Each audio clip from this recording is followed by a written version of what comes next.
ሰላም ጤና ይስጥልኝ ክቡራትና ክቡራን የጄኤምኤን ቴሌቪዥን ቤተሰቦች እንደምን አምሽታችኋል። ስፖርታዊ መረጃዎችን ላደርሳችሁ ተገኝቻለሁ።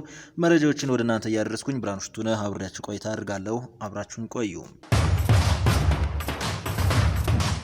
የሊቨርፑል አሰልጣኝ አርኔ ስሎት ቶተንሃምና ማንቸስተር ዩናይትድ ለፍጻሜ ለመድረስ መቃረባቸው የፕሪሚየር ሊጉን ተፎካካሪነት አሳይቷል ሲሉ ተናግረዋል። የእንግሊዝ ፕሪሚየር ሊግ በዓለም በጣም ጠንካራውና በፉክክር የተሟላ ሊግ ነው ሲሉ አርኔ ስሎት ተናግረዋል። በሌሎች ሊጎች ላይ 14ኛና 16ኛ ደረጃ ላይ የሚገኙ ክለቦች በአውሮፓ ውድድር ፍጻሜ ሊደርሱ አይችሉም ሲሉ አክለው ተናግረዋል። አሰልጣኝ አርኔ ስሎት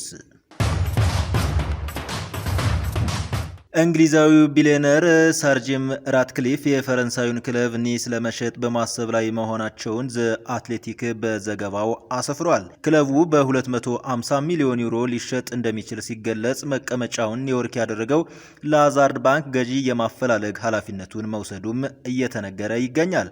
የማንቸስተር ዩናይትድ አነስተኛ የድርሻ ባለቤት ሰር ጂም ራትክሊፍ ኒስን ከቻይና ባለሀብቶች በ100 ሚሊዮን ዩሮ መግዛታቸው አይዘናጋም።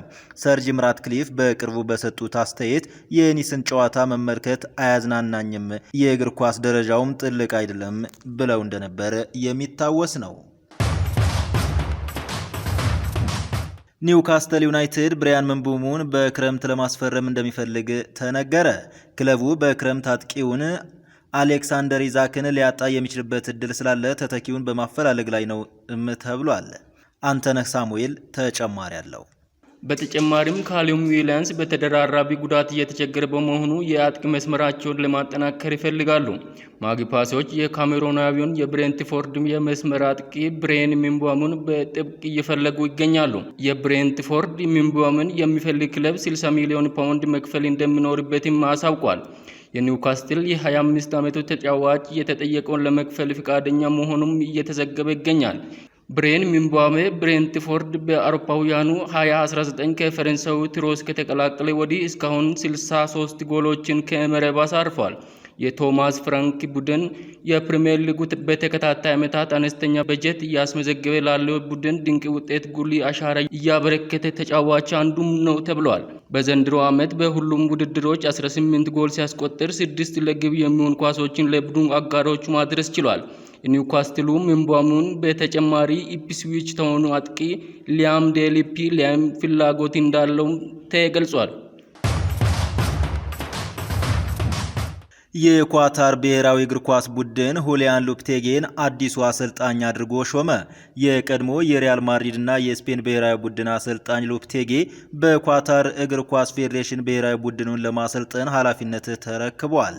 አሰልጣኙ ከዌስትሃም ዩናይትድ ከተሰናበቱ ወዲህ የመጀመሪያ ስራቸውን ከ7 ዓመት በፊት ወደ ነበሩበት የብሔራዊ ቡድን አሰልጣኝነት ተመልሰዋል። ሎፔቴጊ ከኳታር ከብሔራዊ ቡድን ጋር የሚያቆያቸውን የ2 ዓመት ውል የፈረሙ ሲሆን በአገራቸው ልጅ ሉዊስ ጋርሺያ ቦታ ተተክተዋል። የአሰልጣኙ የመጀመሪያ ስራ የሚሆነው የብሔራዊ ቡድኑን የዓለም ዋንጫ ተሳትፎ የማረጋገጥ ይሆናልም ተብሏል። የኳታር ብሔራዊ ቡድን ለዓለም ዋንጫ ማጣሪያ በሚወዳደርበት ምድብ 4ኛ ደረጃ ላይ የተቀመጠ ሲሆን በጥሎ ማለፍ የዓለም ዋንጫን ተሳትፎ የማግኘት እድል አለው። ብሔራዊ ቡድኑ በቀጣይ ከኢራንና ኡዝቤኪስታን ጋር ወሳኝ ፍልሚያም ይጠብቀዋል።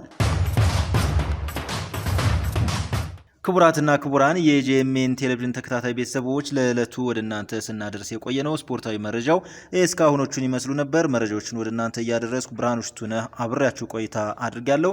ከቀሪ የጄኤምኤን ዝግጅቶች ጋር መልካም ቆይታ ተመኘውላችሁ።